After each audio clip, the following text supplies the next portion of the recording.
नमस्कार दोस्तों, स्वागत है आपका मिस्टरोपीडिया में। मिस्टरोपीडिया में आज जो कहानी लेकर आए हैं वो करीब 110 साल पुरानी है।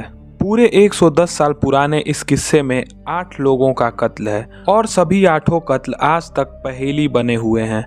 जुर्म की दुनिया में ये कहा जाता है कि क्राइम के इतिहास में जितने भी रहस्यमय कत्ल हुए हैं उनमें इन 8 कत्लों को जरूर जोड़ा जाता है। यानी 110 साल बीत जाने के बावजूद आज तक कोई ये नहीं जान सका कि जिन 8 लोगों का कत्ल किया गया उनका कातिल कौन है, वो कातिल कहाँ है। कभी कभी ये सवाल सामने आ जाता है कि इन 8 कत्ल का कोई कातिल है भी या नहीं। और जैसे ही कातिल को लेकर ये सवाल उठता है तो बात आती है कि कहीं इन कत्लों के पीछे किसी भूत, किसी साए या किसी प्रेत आत्मा का तो कोई रिश्ता नहीं है। कोई भी इनमें से किसी भी सवाल का पूरा जवाब नहीं दे पाया। कम से कम बीते 110 सालों में तो अभी तक किसी ने नहीं दिया।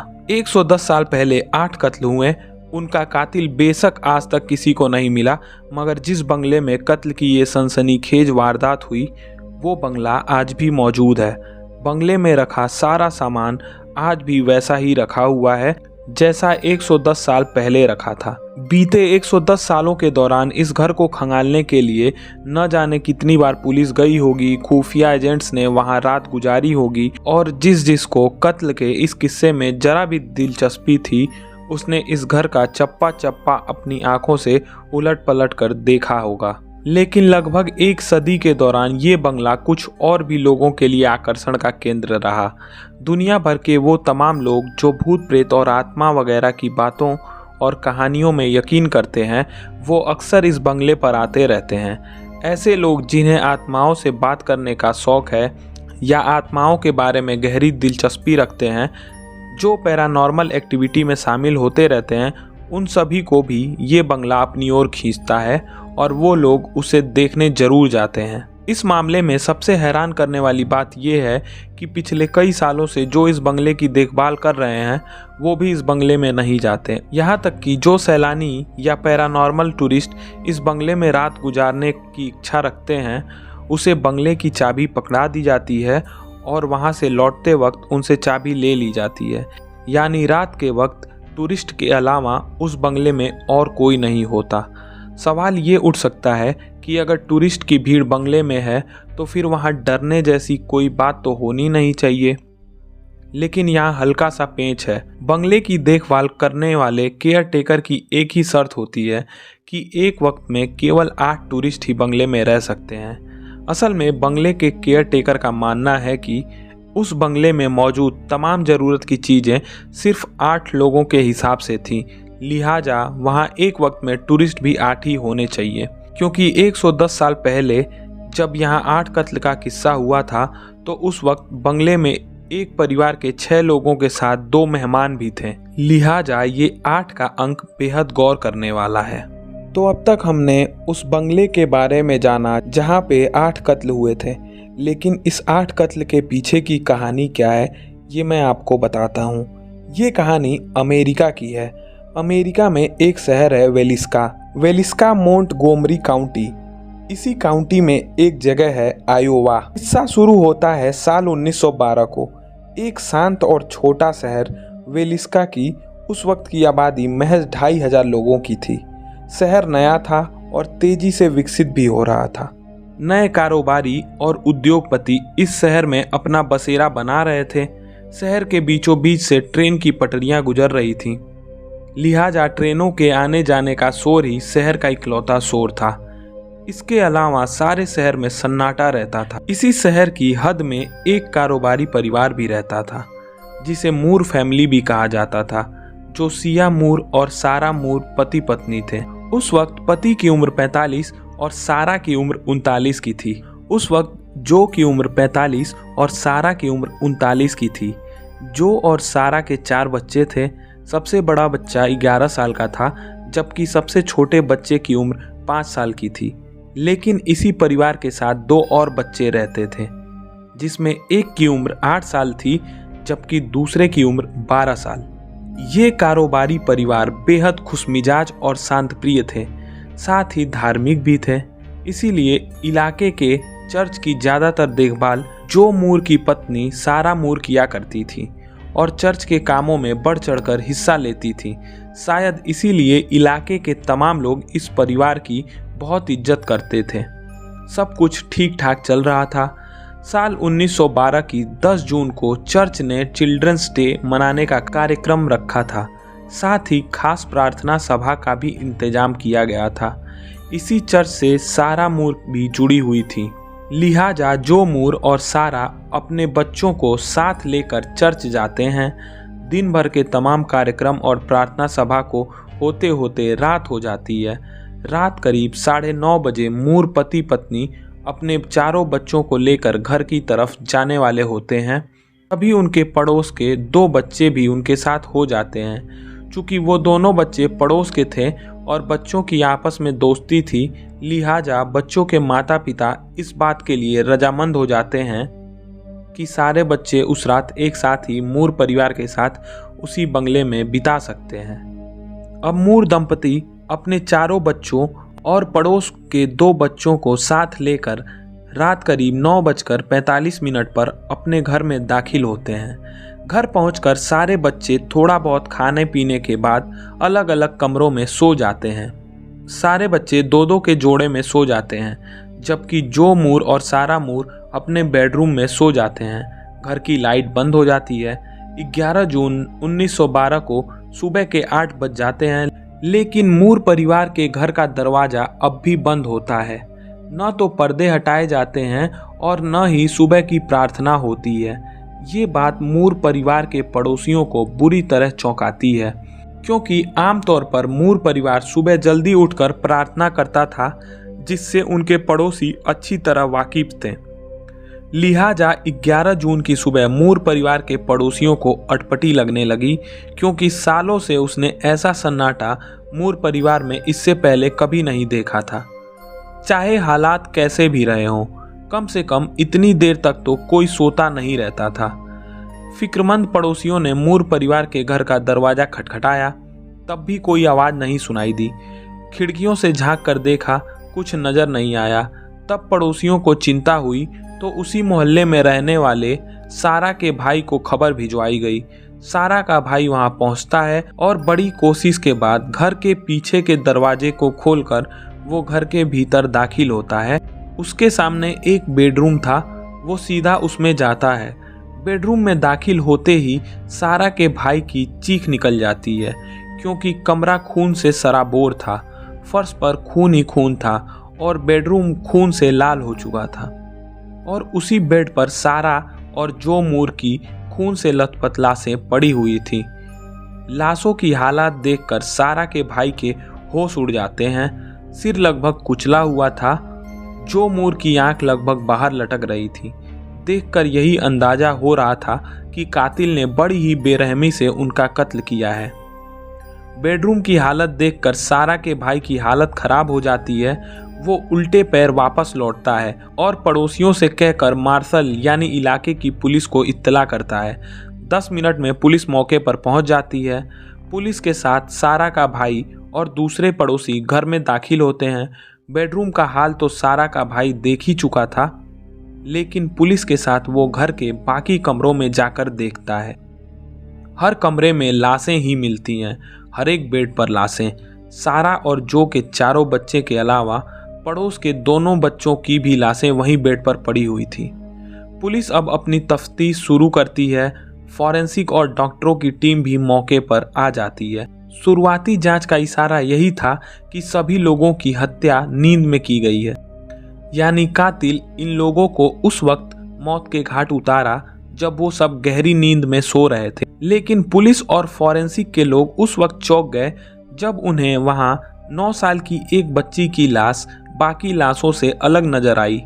वो बेड पर तिरछी पड़ी हुई थी और उसकी बाह में चोट थी। उसको देखकर पुलिस ने ये अंदाजा लगाया कि वारदात के वक्त शायद वो बच्ची जग गई थी, इसलिए उसने खुद को बचाने की कोशिश की। शायद इसीलिए उसकी लाश दूसरी लाश के मुकाबले अलग तरह से पड़ी मिली। इसी बीच जांचकर्ताओं को जो मूर और सारा मूर के कमरे में एक हथौड़ा पड़ा मिला, जो पूरी तरह से खून से लथपथ था। उस हथौड़े को देखकर पुलिस ने ये तो अंदाजा लगा लिया कि यही वो हथियार है जिसे कत्ल के वक्त इस्तेमाल किया गया था। पुलिस की तफ्तीश में ये भी बात सामने आई कि हरेक के सिर पर कातिल ने कम से कम 20 से 30 वार किए थे, लेकिन सबसे बुरी तरह किसी को मारा गया था तो वो उस घर के मालिक जो मूर को मारा गया था। जो मूर को हथौड़े के अलावा कुल्हाड़ी के धार वाले हिस्से से भी मारा गया था। मौकाए वारदात का मुआयना करते वक्त पुलिस को ये भी अंदाजा हो गया कि कातिल को शायद सबसे ज़्यादा नफरत घर के मालिक जो मूर से ही थी। उस घर से जो लाश मिली उसमें जो सिया मूर के अलावा उनकी पत्नी 39 साल की सारा मूर, 11 साल के हरमन, 10 साल की कैटरीन, 7 साल का ऑर्थर और 5 साल के पॉल की लाश थी। और 2 पड़ोस के बच्चे 8 साल की ईना और 12 साल की लीना मौजूद। डॉक्टरों के पोस्टमार्टम रिपोर्ट के मुताबिक सारे कत्ल रात 12 बजे से सुबह 5 बजे के बीच में किए गए थे। घर की तलाशी के दौरान पुलिस को सिगरेट के 2 बट्स भी मिले। इससे ये भी पता चल गया कि कातिल ने सबका कत्ल करने के बाद बड़ी तसल्ली से वक्त बिताया, सिगरेट भी पी और फिर बाथरूम में जाकर हाथ भी धोए और ये सब करने के बाद बड़े आराम से वहाँ से निकल गया। जाते जाते वो घर की चाबी भी अपने साथ ले गया और दरवाजे को बाहर से लॉक कर दिया। छोटे और शांत से शहर में एक बंगले के भीतर 8-8 लोगों का कत्ल, ये खबर जैसे ही फैलती है तो हंगामा मच जाता है और देखते ही देखते शहर की तमाम आबादी उस बंगले के सामने तमाशबीन बनकर खड़ी हो गई जहां 8 लोगों का कत्ल हुआ था। बहुत से लोग बंगले के भीतर घुसने की भी कोशिश करने लगे। उस वक्त बंगले में एक फॉरेंसिक डॉक्टर भी मौजूद थे। उनका नाम था डॉक्टर F.S. विलियम्स। बंगले के भीतर जाने को बेताब भीड़ को देखकर डॉक्टर विलियम्स ने भीड़ से कहा था कि तुम लोग बंगले के भीतर मत जाओ, क्योंकि अगर भीतर गए और वहाँ जो कुछ हुआ है उसे देखा तो यकीन जानो अपनी ज़िंदगी के आखिरी पल तक पछताते रहोगे। इसलिए मेरी बात मानो, मत देखो, मत जाओ। असल में अंदर लाशों की जो हालत थी, वहाँ का जो मंजर था, उसे देखने के बाद शायद ही कोई उसे अपनी ज़िंदगी में भुला सकता था। इसके बावजूद कई लोग उस बंगले में दाखिल हुए, जिसकी वजह से बंगले के भीतर मौजूद सबूत और सुराग के अलावा कई ज़रूरी फिंगरप्रिंट्स और डीएनए जैसी चीज़ें खराब हो गई, जिससे पुलिस के लिए मुश्किलें खड़ी हो गई, क्योंकि तफ्तीश के लिए ज़रूरी सुराग मिट गए थे। पुलिस ने फिर भी अपनी तफ्तीश आगे बढ़ाई और पता लगाया कि वो कौन लोग हो सकते हैं जो हथौड़े से कत्ल कर सकते हैं। पुलिस ने 7-8 संदिग्धों की निशानदेही की। उनमें से एक शख्स तो ऐसा भी था जिसने कुछ अरसा पहले ही हथौड़े से अपनी बीबी और सास का कत्ल किया था, लेकिन तफ्तीश में पता चला कि उस रोज उसकी मौजूदगी ही वहाँ नहीं थी। एक और को भी पकड़ा गया, लेकिन वो भी उन कत्ल का मुलजिम नहीं बन सका। पुलिस ने हथौड़े से कत्ल करने के एंगल से खूब छानबीन की, लेकिन पुलिस को न कोई सबूत मिले और न ही कोई सुराग। पुलिस मूर फैमिली के साथ किसी की अदावत को भी साबित नहीं कर सकी। पुलिस को ये तो पक्का यकीन हो गया था कि जो कातिल था वो यहाँ सिर्फ और सिर्फ कत्ल के इरादे से ही आया था। लेकिन एक सवाल पुलिस को भी सता रहा था कि अगर कातिल की दुश्मनी जो मूर से थी तो फिर उसने बच्चों को निशाना क्यों बनाया। पुलिस के पास किसी भी सवाल का कोई जवाब नहीं था। पुलिस ने जिन संदिग्ध को इस कत्ल के सिलसिले में पूछताछ के लिए पकड़ा था, उनमें से एक था कैली, जो इस वारदात के बाद सबसे बड़ा संदिग्ध था। उसकी वजह भी थी। असल में पुलिस के मुताबिक 10 जून की रात को कैली वेलिस्का शहर में भी था और वो स्कूल में प्रिंसिपल से भी मिलने पहुंचा था। उस रात वो वेलिस्का में ही रुका था, लेकिन सुबह 5 बजे वो वेलिस्का छोड़कर चला गया था। चूँकि कत्ल का वक्त 12 से 5 बजे तक का ही था, लिहाजा कैली पर शक गहरा हो गया। लेकिन उस पर शक की जो सबसे बड़ी वजह थी वो ये थी कि जब वो ट्रेन से शहर छोड़कर जा रहा था तो रास्ते में उसने कुछ लोगों से कहा था कि वेलिस्का शहर के एक घर में 8 लाशें पड़ी हुई हैं और उनमें 6 बच्चे हैं। असल में ये बात कैली के बारे में कुछ चश्मदीद ने पुलिस को बताई थी। यहाँ बड़ा सवाल खड़ा हुआ कि आखिर कैली को कैसे पता चला था कि मूर के बंगले में 8 लाशें पड़ी हैं और मरने वालों में 6 बच्चे हैं, और वो भी तब जब तक ये खबर ना ही मीडिया में आई थी और ना ही कहीं छपी थी। इसी सवाल के सहारे पुलिस ने कैली को तलाशना शुरू कर दिया और कैली को पकड़ा गया। कैली के बारे में तफ्तीश के दौरान पुलिस को पता चला कि उसके खिलाफ महिलाओं से छेड़खानी के कई आरोप लग चुके हैं। तभी पुलिस को जांच में पता चला कि उसकी मानसिक हालत भी ठीक नहीं है और उसका इलाज भी चल रहा है, लेकिन पुलिस ने संदिग्ध को गिरफ्तार कर लिया। इत्तेफाक देखिए कि पुलिस के सामने कैली ने स्वीकार भी कर लिया कि उसने ही कत्ल किए थे, क्योंकि गॉड का हुक्म था। पुलिस ने जब बतौर कातिल कैली को अदालत में पेश किया तो साथ में उसकी मेंटल रिपोर्ट भी अदालत के सामने रखी गई। उसकी मानसिक हालत की रिपोर्ट देखने के बाद जूरी बंट गई, क्योंकि जूरी के कुछ सदस्यों का कहना था कि संदिग्ध का इकबालिया बयान उसकी मानसिक हालत के मद्देनज़र स्वीकार नहीं किया जा सकता। जूरी का फैसला हुआ और कैली बरी हो गया। बरी होने के बाद इधर पुलिस अपनी तफ्तीश करती रही और कैली के खिलाफ उसे सबूत और सुराग मिलते रहे। उधर कैली भी घूम घूम कर लोगों से कह रहा था कि कत्ल उसने ही किए हैं, लिहाजा पुलिस ने फिर कैली को पकड़ा और उसके खिलाफ मुकदमा फिर चलाया। लेकिन कैली की बहकी बहकी बातों और उसकी मेंटल रिपोर्ट ने जूरी को हैरान कर दिया और पुलिस अदालत में कोई ऐसा ठोस सबूत भी पेश नहीं कर सकी जो ये साबित कर सके कि कैली ने ही 8 लोगों की हत्या की। अदालत ने दूसरी बार कैली को फिर बरी कर दिया। पुलिस ने 6 और संदिग्ध को पकड़ा, लेकिन किसी के भी खिलाफ पुख्ता सबूत न होने की वजह से उन्हें भी मुलजिम नहीं बनाया जा सका। वक्त गुजरता रहा, पुलिस की तफ्तीश चलती रही, लेकिन कत्ल की पहेली अनसुलझी ही बनी रही। मूर फैमिली का वो बंगला अपने किस्सों के वजह से जमाने में घोस्ट बंगले के रूप में बदनाम हो गया। बरसों तक बंगला वीरान रहा। इस बंगले की कहानियां इस कदर मशहूर हुई कि एक स्थिति ये आ गई कि लोग इसे दुनिया की सबसे डरावनी जगहों में से एक करार देने लगे। घोस्ट बंगले के रूप में मशहूर होते ही इस बंगले को लेकर कई किस्से और कहानियां भी हवा में तैरने लगीं। कई बरस बीत जाने के बाद पहले इस बंगले को एक म्यूजियम के तौर पर तब्दील कर दिया गया, लेकिन वक्त गुजरने के बाद ये बंगला बिका, लेकिन उसकी पहचान नहीं बिकी। उस बंगले के बाहर बाकायदा एक बोर्ड लगाया गया जिस पर इस बंगले की कहानी लिखी गई। देखते ही देखते तमाम पैरानॉर्मल एक्टिविटी करने वालों के बीच ये बंगला मशहूर हो गया।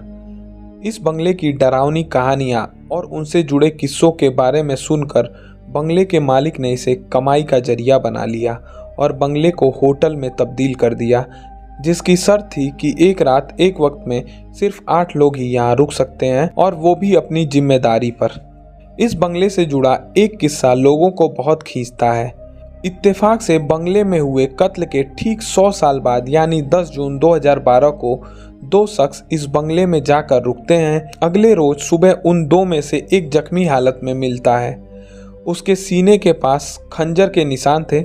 हालांकि जख्म मामूली था और जान को खतरे जैसी कोई बात नहीं थी, लेकिन ये बात रहस्य ही रह गई कि आखिर उस शख्स को चाकू किसने मारा था। हालांकि उस लड़के ने ये बयान दिया था कि उस घर में किसी के होने का आभास हुआ और ये भी आभास हुआ कि कोई है जो उसे मारना चाहता है। बहुत से लोग इस बंगले में रुके, रात भी गुजारी और सबके पास इस बंगले की अलग अलग कहानियां भी हैं। फिलहाल तो बंगला एक म्यूजियम है, लेकिन ये रहस्य आज भी जस का तस है कि मूर फैमिली और पड़ोस के दोनों बच्चों का कातिल आखिर कौन है। ये सवाल आज भी उस बंगले के इर्द गिर्द जवाब की तलाश में भटक रहा है। अगर ये कहानी सुनने के बाद आपके अंदर का भी जासूस जागता है तो कमेंट सेक्शन में ज़रूर बताइएगा कि आखिर इस कत्ल का क्या रहस्य हो सकता है। आज की कहानी यहीं समाप्त करते हैं और फिर मिलते हैं एक और नई कहानी के साथ। तब तक के लिए नमस्कार, धन्यवाद।